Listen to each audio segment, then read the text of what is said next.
In today's video, we will take a look at one of the best looking dials that I have reviewed in a very long time. It comes from a company called Straum, and the name of this model is Mayen Arctic Blue. But in my opinion, this watch is so much more than just a pretty dial.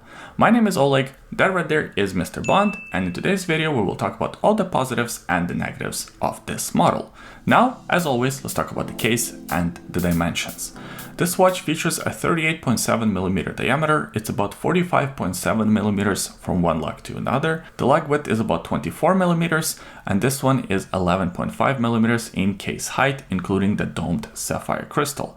Actually, the domed sapphire crystal is one of my favorite features of this model. I think it makes the watch look a little bit more special and a little bit more unique. From my experience, a lot of integrated bracelet watches feature a flat piece of sapphire. You're talking about icons like the AP Royal Oak, like the Patek, like the Vacheron, like the Laureato. They all have flat pieces of sapphire.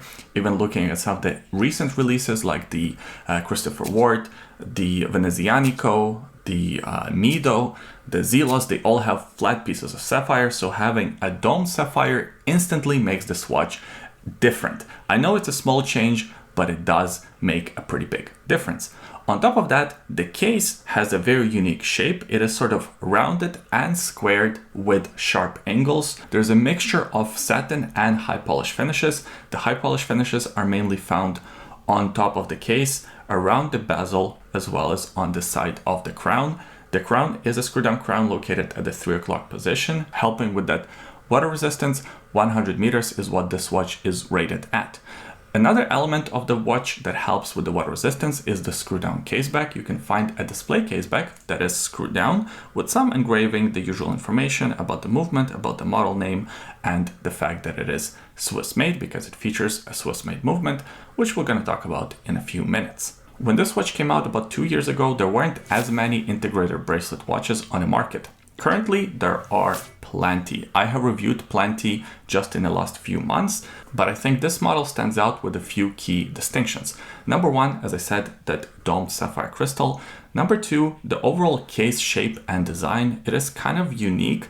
It's unlike many other watches. Number three, the fact that it has this beautiful dial. The dial really steals the show. That's the focal point of the watch.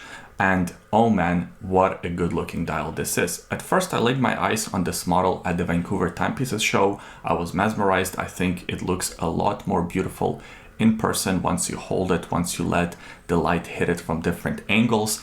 Then it translates over pictures and video. I'll do my best to sort of showcase it in the best lighting possible, but really once you experience it in person, once you experience it in the different lighting conditions, that's when it really comes alive.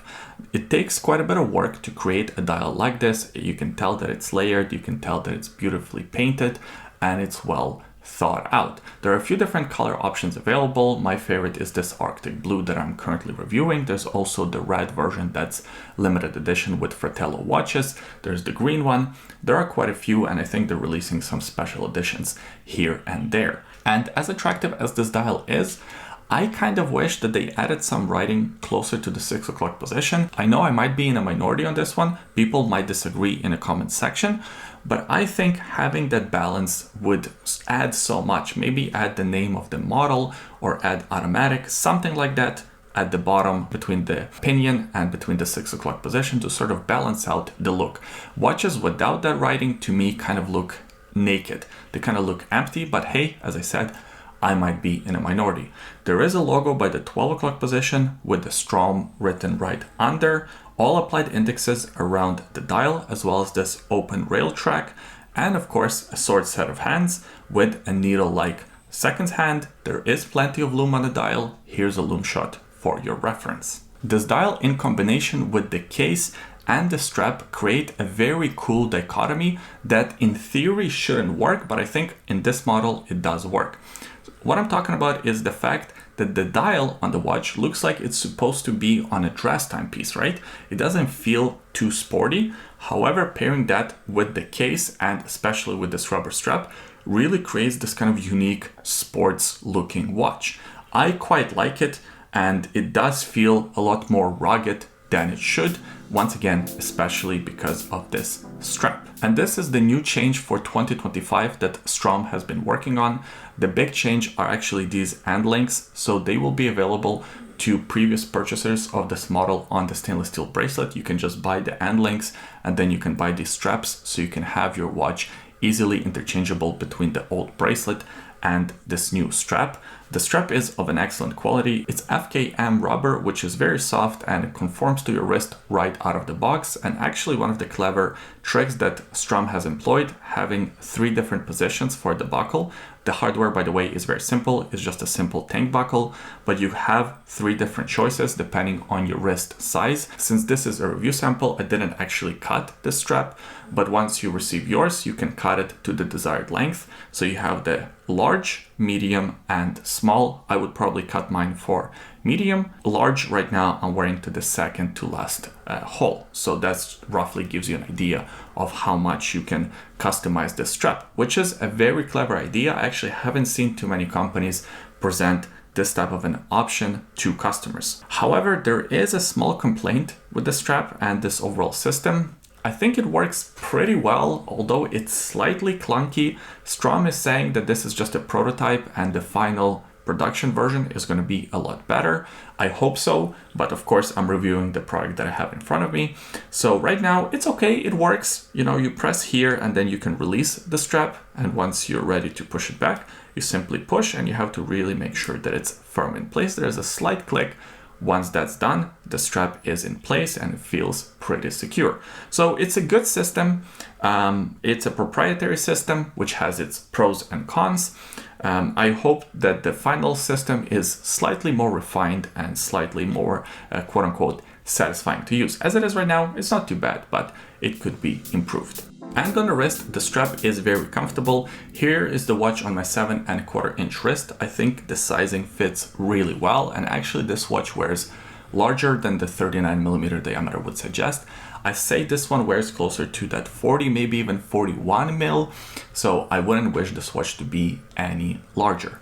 I think it is pretty comfortable. It's not overly thick. A lot of the thickness actually comes from the domed sapphire, so without that, it is nice and flush. And of course, having the links sort of curved down and the overall case curved down makes the watch feel very secure and confident on my wrist. As far as the movement choice for this watch, Straum chose to use La Joux caliber G101. It's pretty much the same movement as the G100, but this one comes without the date complication, so there is no ghost position for the date. And of course, there is no date aperture on this dial. Now, this movement has been adjusted to 4 positions, and it has 24 joules with roughly 68 hours of power reserve. I think it's a great choice of a movement for this watch, for this sort of price category. But I think for the package that you get, for the looks of this watch, around 1600 USD is a pretty good price. It certainly feels like a watch in that under $2,000 price category. As I said earlier, there are quite a few different watches that have been added in this category, the integrated bracelet sports models, but this one does stand out from the competition because of its looks and because of its sort of design language and the approach that Straum is taking to their watches. And I hope to see more cool watch releases from this company in the future. But what do you guys think? Leave your comments in the comment section below. I always enjoy reading them. If you enjoyed this review, please give it a thumbs up, subscribe to the YouTube channel for more videos like this in the future. Thanks for watching, and we'll see you next time.